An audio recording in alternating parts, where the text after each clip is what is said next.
Hey everybody, I'm Attitude. I just wanted to give you guys some little bit of insight to some gameplay feedback from my current day's game of Gray Zone Warfare. It released today on April 30th, around 9 a.m. Eastern Standard Time, and I just want to give a few pros, cons, some needed polishing areas, as well as some highlights, if I can, in terms of what I enjoyed from this gameplay. If you guys want to stick around, I really do appreciate that, and here we go. So the first thing I want to talk about was intro. Obviously, the introduction to the game was a bit spotty. They had some major server issues, which they did talk about on their Twitter very much, and they also solved those issues pretty quickly.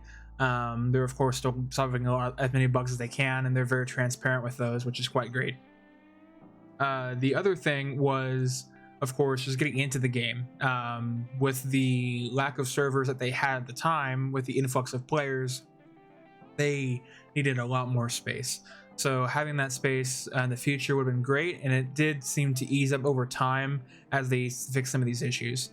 But we'll start going into the pros, and then we'll lead to the cons afterward. The pros being some of the gunplay was great, and not just some, most of it. I think that the fights between PMCs and scavs were great. I did not have any interactions against other PMCs of other factions. People were still very much in the early stages of staying within their own town, their own area. So, and then not only that, but also questing. Questing kind of kept you in your own little town that was nearby your faction area. So the quests were very well done. They kind of kept you in that same area, but they also give you coordinates. So it gave you a very much idea of like where to go, what you could expect, and also where your quests were in general. Leading into the world itself, the world is just immaculate. It's beautiful. Maybe not immaculate. Maybe I'm exaggerating a little bit, but it is a beautiful world with lush greenery, very well made. You can basically see as far as the eye can see, which is great. In terms of fights in the future, so that it was quite a great experience, but at the same time did cause maybe some problems in the beginning in terms of making sure that like flying on the helicopter, trying to get around the map, trying to get to different areas. It definitely did have an effect on gameplay in terms of FPS, and then that leads kind of into the cons, you know, the bugs of the game. The biggest bug that I think that I saw was more of just constant crashing. It related to issues of not loading characters, not loading to certain textures in the map, but also people would spawn in and they'd be headless. they had no head, which they did post that on their Twitter, and they did talk about it very early on in the today's first day. But it still seemed to be a problem within the last hour or so, around like 5 p.m. Eastern Standard Time. So that was one of the major issues, major flaws that you saw right off the bat. Kind of hard to avoid when someone's running around and they have no head running around. Also the audio. So it seemed at times there was great, when there was a fight happening, there was great, you know, things happening, right? You heard the shots, you knew where they were very precise, and that was pitch quiet, you know, nothing going on. Maybe you heard a cricket or two. There's no, it doesn't add to the ambiance of the game very well if there's nothing, right? So that was something that I think they need to add on and polish on, whether that be adding on to echoes that are happening around the world or other gunshots, things like that.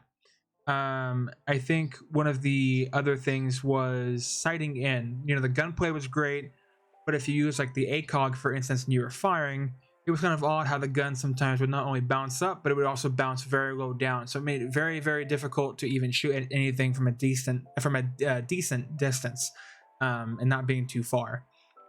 I do think that ACOGs, of course, as well, some of the further sights do need to be polished as well, as they did seem to have some issues as you were moving and sighting in at the same time.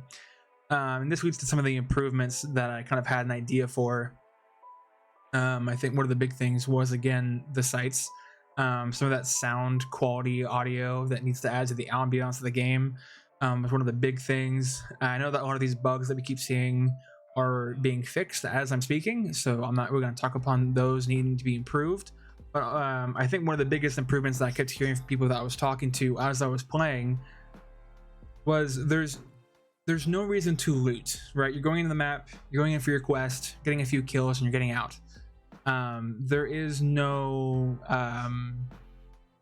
quest and no reason for any of that in terms of finding loot or anything. You can find food and stuff like that.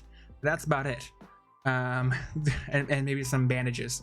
That's kind of the extent of what they have in terms of loot spawning around the map at the moment. Which leads me to my Twitch.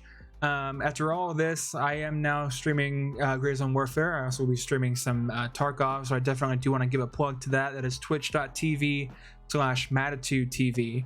I will be streaming every day. I will be posting on Twitter as well. You can find me on Matitude TV as well on there, as well as Facebook, Matitude, and I will be posting more stuff like this on my YouTube.